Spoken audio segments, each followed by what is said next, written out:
Bonjour, je m'appelle Marc Etienne, je suis à la coordination artistique de la compagnie Plasticien Volant. Je suis à ce poste depuis 4 ou 5 ans.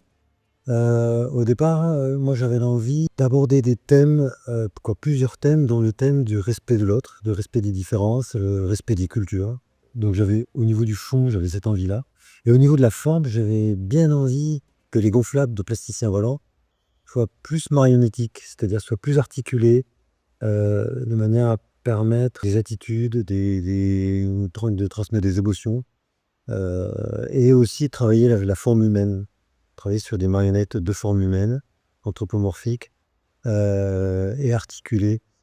Parce que pour moi, en fait, ça émane plus d'émotions et j'ai plus d'empathie pour des marionnettes de ce type-là.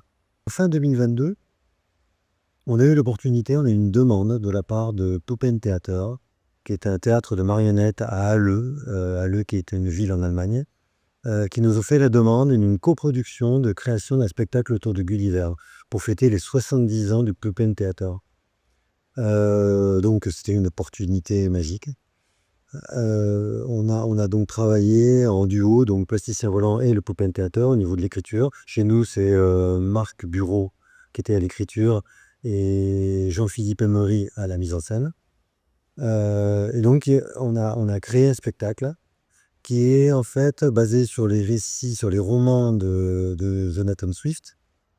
Et là, on traitait en fait de 2 romans, celui de Voyage à Lilliput et Voyage à Brobdingnag. À Lilliput, Gulliver est un géant, parmi les Lilliputiens qui sont tout petits, et à Brobdingnag, c'est l'inverse, les autochtones sont des géants et Gulliver est un petit personnage, un petit bonhomme. Et nous voilà équipés d'un Gulliver de 20 mètres de haut.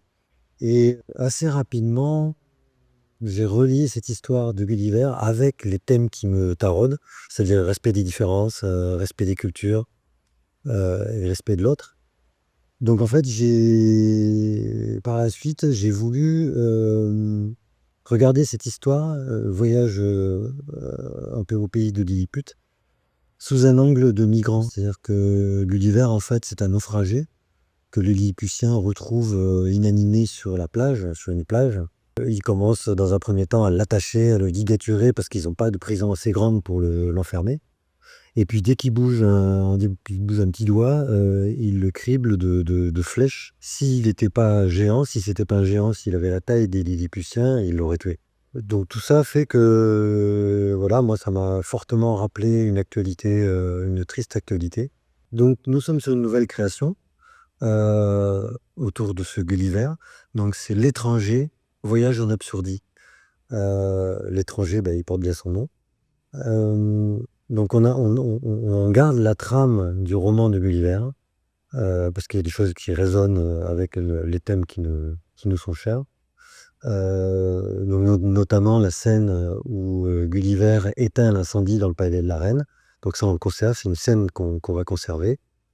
Et dans L'étranger, voyage en absurdie, on veut garder ce ton satirique et absurde que Swift a donné à ses romans, parce qu'on trouve intéressant d'aborder ce thème-là de cette manière-là, plutôt que de l'aborder d'une manière beaucoup plus réaliste, beaucoup plus brute.